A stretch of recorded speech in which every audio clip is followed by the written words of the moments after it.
The client for our project is a small physician practice offering cosmetic skincare solutions. The practice has about 15 staff members, led by a physician who is supported by other medical professionals. On the administrative side, there is a chief operating officer, a head of marketing, a technology coordinator, and several patient care coordinators. The patient care coordinators frequently interface with patients over the phone, scheduling appointments and follow-up care after procedures. Our client is looking to understand the volume and pattern of calls managed by the patient care coordinators. Two important questions our client is faced with are how to get a better understanding of the data and react more appropriately, and how to find the optimal number of staff during each shift. We have attempted to answer the first question by designing a user-friendly dashboard for the client, enabling them to conveniently slice the data by different parameters and view pictorial as well as summary statistic representation of historical data and a future data based on an anticipated demand. Let's talk in some detail about the features of our dashboard. As we can see in the top left, there is a group of tiles entitled Prior Period Summary as of currently December 2015. For the months in which data was provided to us by our client, we are able to slice and see this data update in real time. This allows us to look at month-over-month trends in a very easy way.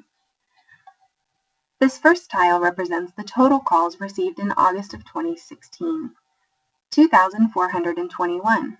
But maybe more interesting would be what is the average number of calls the patient care coordinators are handling in the morning and in the afternoon. And of course, are those calls long or short? Do 56 calls take an hour or do they take several hours? And another very important statistic is the percent of calls that went unanswered during that month.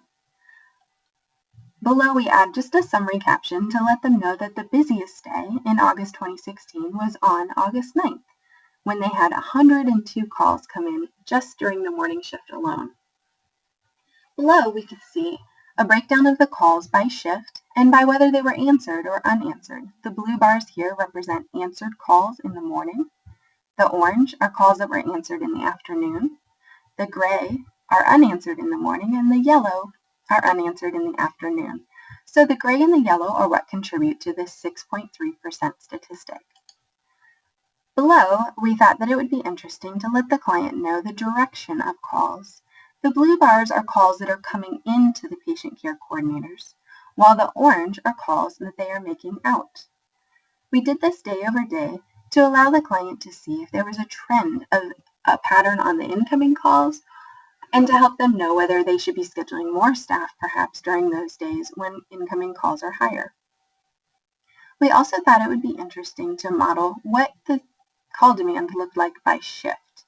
Down here you can see that we've done day of the week per season of the year.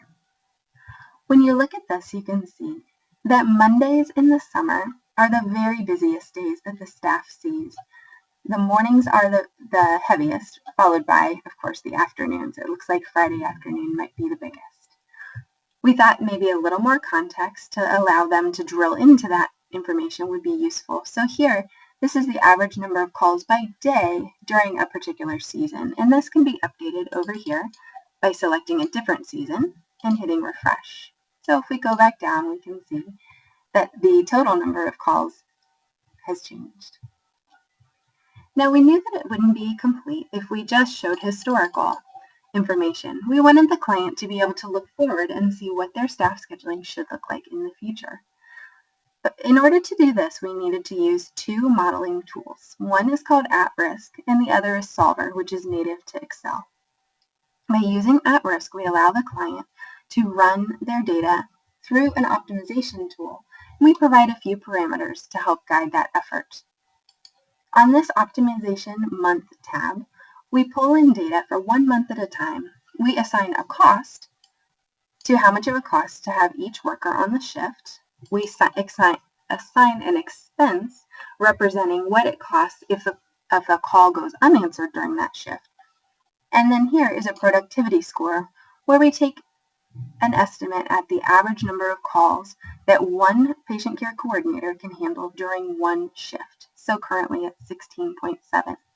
All of this information can be collected from the user by pressing the Rerun Resource Modeling. When they press this button, they're alerted that this process takes about 3 minutes to run because it's a software application. When they say yes, they're able to enter the wage, the expense of missed calls, and determine what month they would like to run the optimization for. So this is a future month and year. Once the optimization is run, we have this minimum resource schedule output to here. In addition, we knew that the client would have the opportunity perhaps to spend some money on a marketing campaign, which could cause their demand to go up, even outside of what we've modeled. So we allow them here to add in a percentage. Perhaps their demand will go up by 10 or 20% based on a marketing spend that they did in the prior month.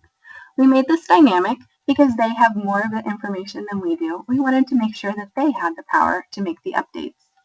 I should also mention that all of this is controlled over here by these buttons. This top button allows the users to import the next month or other periods of data. Right now we only have these 14 months, but perhaps in the future they would like to load it with more current data. I just showed you what the Rerun Resource Modeling does, and I'll show you this one in a second. But first, let's go on to the other use of an optimization software. Down below, we use the outputs of the at-risk optimizer to help determine what a good shift schedule would look like for the upcoming month. Here, on a weekly basis, with each staff member listed, we provide a recommendation that perhaps in week 2, this is what the job schedule could look like for the morning and the afternoon shifts on each day of the week. This was run in conjunction with our at-risk, where we had to launch each software program one after another in order to output our information. And I'll show you the predicted work schedule. So this is what our modeling looks like. We've created this schedule that then gets visualized here and allows the user to toggle through and select which week.